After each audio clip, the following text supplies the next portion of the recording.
Hello, welcome to Solo, a Star Wars story review. Got myself Apps here, and I'm joined by Tom Adkins and Adcock. How you doing? Absolutely bloody fantastic. Excellent. So here we go then. Solo, a Star Wars story, or simply Solo, according to Wikipedia. Before we talk about the film, Yep. we know what we did. We didn't dislike The Last Jedi, but we didn't think it was that great. No. Rogue One, I believe everyone enjoyed. Oh, brilliant film. Loved it. Yep. But when they announced, they said we're going to be doing this prequel, or, it is a prequel almost, based around Han Solo, a much beloved character from the original trilogy and the new films. Yep. Did you think, yes, that sounds excellent, that's exactly what I want to see and hear, or do you think, let's be getting Obi-Wan Kenobi or someone more interested in? I absolutely was not on board. Was you not? No, not at all, really. No, the whole sort of, what do they call it? Like the production, the sort of marketing campaign and that stuff. My hype was never up there until the sort of last week when I thought, it is still a Star Wars film, so we will go and see it.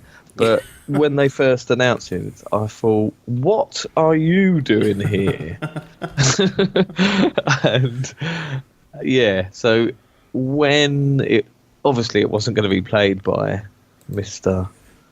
Harrison Ford, although that would have been fucking dreadful as well if they would have CGI'd it. Imagine that. Really kick the snot out of it. That would have been surely nothing but a disaster. Yeah. So when it did come, seeing some of the trailers and stuff, actually, to be fair, the first sort of trailer I saw, it did take me by surprise, and it did get my hype up, just because I thought the aesthetic of the film looked quite Blade Runner-esque. Yeah. Which carried on into the film, which I was quite... But I've got to say, when I'd heard about it, I wasn't on board. Yeah. And it wasn't... There was no... Like you say, after the disappointment of The Last Jedi not being what I wanted it to be... Yeah. I was on a bit of a sour... I did have a bit of a Star Wars sour taste in my mouth, I must admit. Yeah. So, obviously it's based on a much beloved character that a lot of people have, an affinity towards. Not going to try and butcher the whole name, but we've got old Alden in playing Han Solo, and this is a huge part of the film because we know we've had 3, 4, maybe 5 if you haven't seen the Force Awakens films with Harrison Ford as Han Solo. To many people, he is Han Solo. Yeah. They're up against it here to start with, but do they do a good enough job for it to still make the film enjoyable to a certain level? Yeah, this was going to always be the biggest thing, wasn't it? That people didn't see him. He doesn't really look like the Solo you'd imagine as young, which is going to be a fucking hard thing to cast. But I felt the actor done a decent enough job with the role he was given. He came across well. He was quite likeable, I thought. Had a little bit of charm about him. And his charisma, what old Solo has. Mm-hmm. But he just felt like a new character. He didn't really feel like the old... Yeah. The Solo of old. Yeah. As a young man. That's what I feel with this film. It just felt like a separate story. It didn't feel like a Solo origin story. No. It just felt like a heist movie set in the Star Wars world with this new man called Han Solo. You've got some other high-profile actors that are in here as well. Woody Harrelson, Emilia Clarke, Donald Glover getting a lot of hype as well. Yeah. How do you feel the supporting cast held up for this particular performance? This is what makes the film... on the plus side, I think, that cast is fucking brilliant. Yeah, I'm a big fan of old Donald, Sir Donald of Glover, getting a lot of attention at the minute. Yeah, he played a very good Lando Calrissian. Yeah. Yeah, he sold it for me as well. I could definitely see him as a Lando, whereas old Alden didn't. But yeah, I was quite interested in Emilia Clarke because I thought, bloody hell, it's just going to be old Targaryen on the screen, isn't it? That's the trouble with these actors. Yeah. That's all I know her as. You can't get Phil Mitchell in a Star Wars film. it'll just be Phil Mitchell in a Star Wars film. But to be fair, she played her role pretty good, and the way the character turned out was quite a surprise. It's another film that starts off quite slow and a slow burner to get into the action. And then when it does, certain characters sort of change and that, and it takes a lot of surprise. All the main cast, even old Chewie, still knocking there. Still there. He's loving life. Still Bance and old Woody loving life. Yeah, with the oldest of the young. Quite a young cast, isn't it, really? And then you got old Woody there, fucking slopping it about. Yeah, Jesus Christ. Meant to be for the young kids, this. Get over it. I quite like the main villain as well. The geezer that plays the Vision. I have no idea what his name is. Fandy, is he? Is that him? No, Paul Bettany, isn't it? Yeah. That's him. He's an English actor, isn't he? Go on, the Brits. Big Paul. Is he? Yeah, he was. Paul, Shepherd's Bush. Go on, the Brit. Died 1898. Yes. To be honest, it's weird seeing him as outside of Vision. I know there's glimpses of him previously, but it's good. That's good though, because I didn't immediately think, it's Vision, just acting. But where's his fucking Infinity Stone on his forehead? Yeah. I don't know why they're not getting that crossover in. All fucking Disney now. That's it. Yeah. Pile it in, cross it over. That's it. Turn it up if anything. Yeah. do that. It's got Star Wars in the title, i.e., a Star Wars story. Many people always comment and say, "Well, there's something magical about Star Wars films."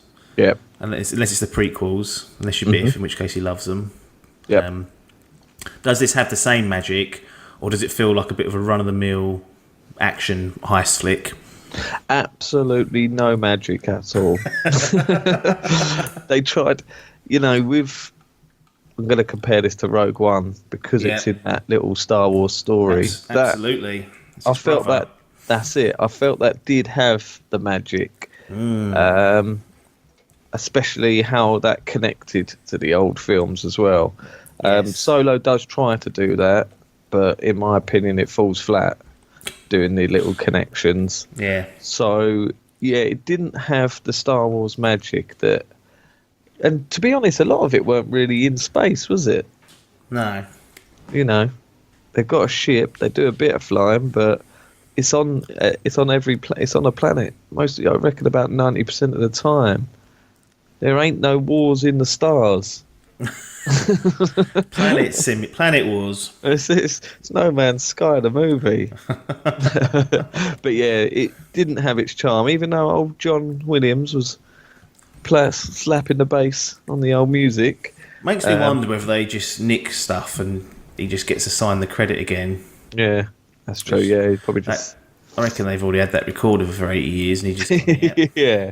He's like, fuck it, take some of the B-sides, mate. Give me 30%. Oh! It's only the 11th film I've fucking done, mate. Give it a rest. Yeah. But, that was the thing.